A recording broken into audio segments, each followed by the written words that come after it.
Greetings everybody and welcome back to Wager Talk TV. This is Pavlos to break down the semi-final of the World Cup between France and Spain. This goes on Tuesday, 3 p.m. Eastern. But before that, I wanted to invite you guys to go to my page, wt.buzz/pl. I got a 5% max bet loaded for this game, so I'm going to be a bit careful in my breakdown. Still clinging to the number 2 spot in the profit for the World Cup, plus 34 units. Guys, I'm going to talk about this in a minute. We had a bad second day in the quarterfinals, but we're running a Wager Talk special. It's a summer special. You buy 3 days and you get 3 free, so basically 6 days for just $69. That of course will give you the 5% and my plays for the next game, Argentina versus England, and will take you all the way to the final and the third place game, guys, and some plays that I'm gonna load in between because you know the World Cup is coming to an end, but club soccer is coming back. We got Norway, we got the MLS coming back soon, we got Copa Libertadores. I might have a 5% there as well. That's where we make most of our money. If you learned about me in the World Cup, just keep in mind that I do extremely well in these international competitions in South America.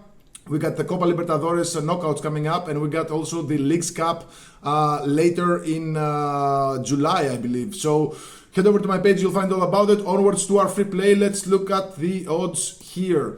France minus 150 to qualify. Spain plus 136 to qualify. Now on the money line for 90 minutes, France plus 138 favorites. The draw is at plus 225. Spain plus 228 underdogs here. The spread is set at a quarter of a goal. The total is set at 2.5. Now guys, listen, if you look at the head-to-head, the last time these two met was actually in about a year ago, in last June for the UEFA Nations League, and Spain, they beat France by 5-4. However, take that result with a grain of salt because teams were very, very different back then. Especially, you know, the defense. France had, let's see here. France had Kalulu as a right back who got absolutely cooked by Nico Williams. They had Lenglet as a center back. I mean, this team wasn't nearly as strong, especially the defense, as it is now. So take that result with a grain of salt. Again, in the center back situation for Spain, they had Hausen and Lenormand. Now they got Laporte and Cubarsí. Guys, these are not the same teams that fought in the Nations League 1 year ago. So again, take that result with a grain of salt. And also keep in mind that the UEFA Nations League, you know, these big sides, these big countries, they don't view it. I mean, it's still an important trophy, but they don't really view it as a World Cup or as a Euro. It's like a third tier of importance for them. So they don't really play defensively. They just wanted to have fun. It's still a trophy, but these big teams, they don't really value it a lot, especially teams that have won World Cups or Euros in the past. Portugal, who haven't, they really much celebrated their win. So anyway, keep that in mind because, again, back then Spain were a very, very well-oiled team. Nico Williams was healthy, Lamine Yamal was healthy. Basically, everyone was just really on the top of their game. Right now, there is no Williams. I mean, Alex Baena is manning that left flank for Spain, yes, but he's doing okay. But it's still, you know, not the same player as Nico Williams was back then. Lamine Yamal, guys, they're pushing him to get the FIFA Young Player Award. I'm keep bitching about it because I got a future on other players, but the guy has just 1 goal in the tournament. He has 2 Man of the Match awards. He's tanked the place. I know, you know, people have. I've talked about Lamine Yamal's performance in the World Cup with a lot of people. Some say, yeah, but he had 6 shots on target. Yeah, but there were times where he took 1 dribble too much. He could have passed the ball and just gave out an assist to Oyarzabal or, you know, whoever. But I think, yeah, the fact that he records shots on target doesn't mean anything to me, right? I don't think he's helping his team. I don't think he's playing to his full potential, right? He's coming off an injury. He's not at 100%. But anyway. So this is not the Spain that won the Euro. This is not the Spain that progressed to the, that scored 5 against France. This is not the same team. That's why they're the underdogs here. Now, Spain, they've got they're through to this round basically because of two late goals by Mikel Merino. Like the guy comes in at the 85th minute, he studies the game exclusively. Even the coach wanted to against Belgium. The manager wanted to put him at the 70th minute or something. Mikel Merino said, "No, coach, not yet. I'm still studying." So he did the exact same thing in back-to-back matches. Came from the bench, scored late goals. I mean, that goes to show that Spain are struggling up front, and even though Merino, he's a great boost off the bench. I mean, he can't keep doing the same thing all over again. If you think he's gonna do the same thing all over again, just wait till he comes in and just have him just place a bet on him to score anytime. But I don't think that's the case here. France have a much better defense than Belgium, maybe even Portugal. I think they can give Spain. Spain have been, I don't want to say running on fumes, but they haven't been great offensively, right? It's the defense that brought them here, and that defense is gonna be put to a serious test against France, because France, we saw them score 2 against Morocco. They could have scored 4. We saw them score 1 against Paraguay.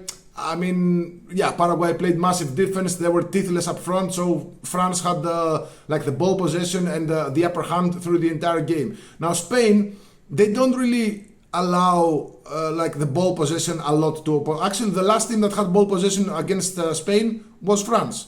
And then prior to that was Switzerland, in a game where Spain were down to 10 men on the pitch since the 20th minute, when Lenormand got a red card, and they still finished with 45% goal difference, ball possession. So Spain do like to have the possession, but they don't really do much with it, offensively. I mean, if you keep the ball a lot to yourself, that means that the opponent doesn't have it a lot, and that means, in theory, fewer chances for the opponent. So I think Spain will try to break the game here in the sense that they're gonna pass. If we can break through, okay. But France, with I don't want to say limited ball possession, I think it's going to be pretty split in this game. But Spain will not easily allow France to play their regular game, of balls behind the defense, won't allow them to counter-attack all that easily. So I think, guys, there are several bets I like in this game. Again, I do have a 5% in this game. Just for the sake of it, Spain plus a quarter of a goal is minus 115. That means that even if it's a draw, I mean, this bet wins if Spain win in regulation, which I don't think is easy. If it's a draw in regulation, we still get half a win if we bet Spain plus a quarter of a goal. Only if France win in regulation, this bet loses. But if you think France win in regulation, why not take France money line at plus 135? I mean, I wouldn't blame anyone. This is not the game for sides, at least in my perspective. Now, another play that I like, but again, it's tricky. It's the 2 or 3 goals, total goals bands. Like, this is available on FanDuel, this is available on DraftKings, this is available on B365. If you have any problems locating it, just drop a comment below and I'll help you. Basically, it's in the popular tab in FanDuel, it's in the popular tab. In DraftKings, it's in the game props tab. In B365, I think it's in the goals tab. Basically, this bet means that it wins if in regulation we have 2 or 3 goals, no matter who scores them. This is one of my favorite bets for this matches where the over is in the over and the under are equal odds. Basically, the books are just have an under 2.5 or over 2.5 at the same odds. So 2 or 3 goals, again, statistically, is a bet that encapsulates, involves all the most possible correct scores in the history of soccer, in the history of World Cup. That's the 1-1 draw, the 2-0 win for either side, the 3-0 win for either side, and the 2-1 win for either side. So 7 of the most possible correct scores. And guys, I know this match could have an awful lot of goals, could finish with 0 goals. This is just a proposition that I make in matches like this one. I've also done so in the EPL or in the Champions League. Whenever you can't decide between the under or the over, just go with the 2 or 3 goals. more often than not, this bet lands. So I'm not really sure where to go with totals here. Again, don't be fooled by the 9-goal match these two played last year. It was under totally different circumstances. Again, France's defense was absolutely horrible. Spain's offense was way better than it is right now. In the Euro in the 2024, the match ended with 3 goals. In the Nations League in 2021, 3 goals. So, I mean, in the World Cup qualifiers, 1 and 2 goals respectively. In the 2012 Euro, 2-0 win for Spain. So, again, whenever you see matches between these, sides like this, the 2 or 3 goals is a very, very interesting way to bet in those matches. Now, guys, I know it's two clash of styles, but France, by what we've seen from their matches against Morocco and Paraguay, I mean, yeah, they played very offensively against Iraq, against Norway, and against Sweden, in the sense that these teams had bad defenses and France looked to exploit. Against Paraguay, they struggled a little bit. Against Morocco, they didn't struggle per se, but Morocco never really showed up in the pitch.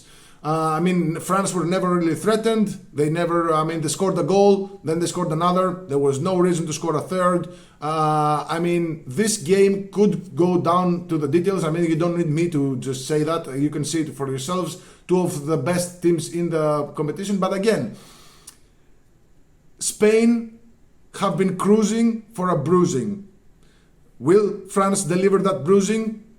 I do not know, but based on the history, based on the weight of the shirts, of the pedigree of these two nations, I don't think either team wins easily. So again, going back to my spread bet, Spain plus 1/4 of a goal basically gets you paid if 2 of the 3 possible outcomes show up here. So if Spain win, and even if it's a draw, you still get half a payout. Again, if you think France are going to win in regulation, just go with a plus 135 money line, and good luck with you guys. That's it. I'm going to do another video for England versus Argentina, or Vargentina, should I say.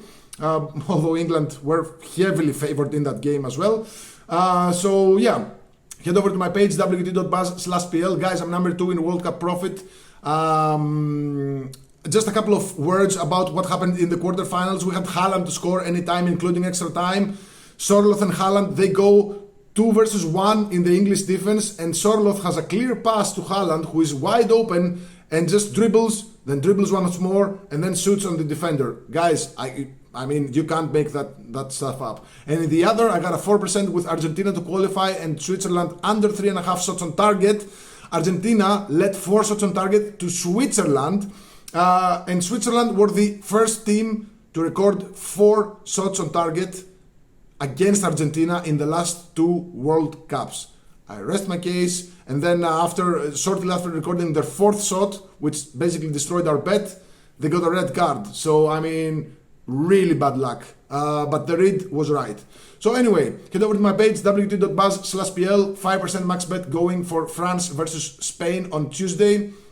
Good luck. Let me know in the comments below how you're betting this game.